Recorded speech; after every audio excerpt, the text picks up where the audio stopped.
Matthew chapter 5, New International Version. 2. Jesus gives the Sermon on the Mount.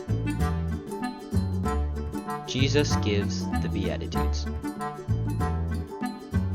Now, when Jesus saw the crowds, he went up on a mountainside and sat down. His disciples came to him, and he began to teach them. He said, "Blessed are the poor in spirit, for theirs is the kingdom of heaven. Blessed are those who mourn, for they will be comforted. Blessed are the meek, for they will inherit the earth. Blessed are those who hunger and thirst for righteousness, for they will be filled. Blessed are the merciful, for they will be shown mercy. Blessed are the pure in heart, for they will see God. Blessed are the peacemakers, for they will be called children of God. Blessed are those who are persecuted because of righteousness, for theirs is the kingdom of heaven. Blessed are you when people insult you, persecute you, and falsely say all kinds of evil against you because of me. Rejoice and be glad, because great is your reward in heaven, for in the same way they persecuted the prophets who were before you." Jesus teaches about salt and light. You are the salt of the earth. But if the salt loses its saltiness, how can it be made salty again? It is no longer good for anything except to be thrown out and trampled underfoot. You are the light of the world. A town built on a hill cannot be hidden. Neither do people light a lamp and put it under a bowl. Instead, they put it on its stand, and it gives light to everyone in the house. In the same way, let your light shine before others, that they may see your good deeds and glorify your Father in heaven. Jesus teaches about the law. Do not think I have come to abolish the law or the prophets. I have not come to abolish them, but to fulfill them. For truly I tell you, until heaven and earth disappear, not the smallest letter, not the least stroke of a pen will by any means disappear from the law until everything is accomplished. Therefore, anyone who sets aside one of the least of these commands and teaches others accordingly will be called least in the kingdom of heaven. But whoever practices and teaches these commands will be called great in the kingdom of heaven. For I tell you that unless your righteousness surpasses that of the Pharisees and the teachers of the law, you will certainly not enter the kingdom of heaven.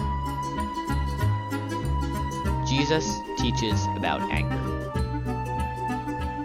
You have heard that it was said to the people long ago, "You shall not murder, and anyone who murders will be subject to judgment." But I tell you that anyone who is angry with a brother or sister will be subject to judgment. Again, anyone who says to a brother or sister, "Raka," is answerable to the court, and anyone who says, "You fool," will be in danger of the fire of hell.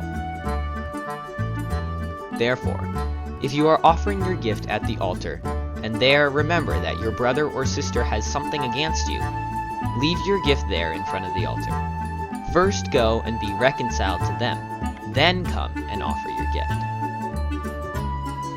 Settle matters quickly with your adversary who is taking you to court.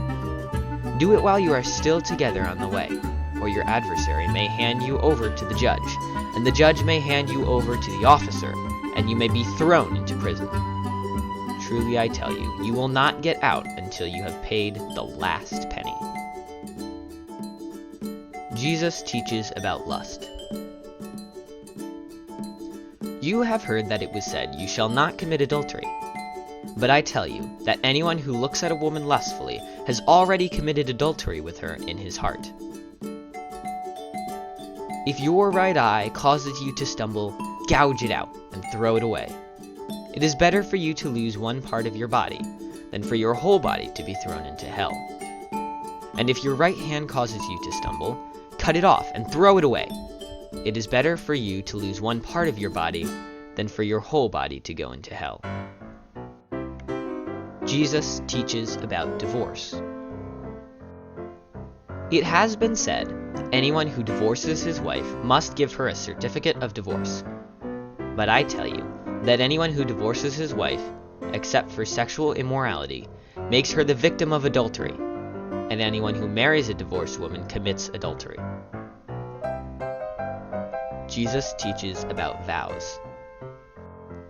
Again, you have heard that it was said to the people long ago, "Do not break your oath, but fulfill to the Lord the vows you have made." But I tell you, do not swear an oath at all, either by heaven, for it is God's throne, or by the earth, for it is his footstool, or by Jerusalem, for it is the city of the great king.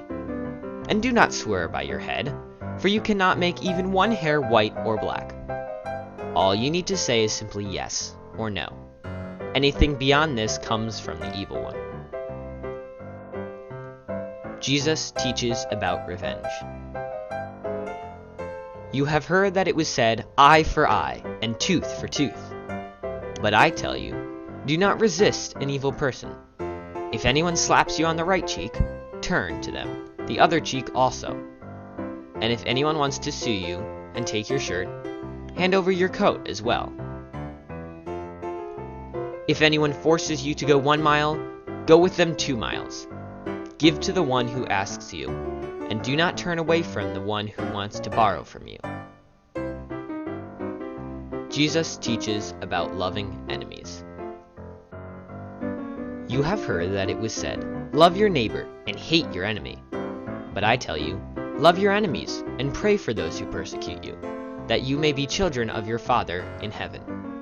He causes his sun to rise on the evil and the good, and sends rain on the righteous and the unrighteous. If you love those who love you, what reward will you get? Are not even the tax collectors doing that? And if you greet only your own people, what are you doing more than others? Do not even pagans do that?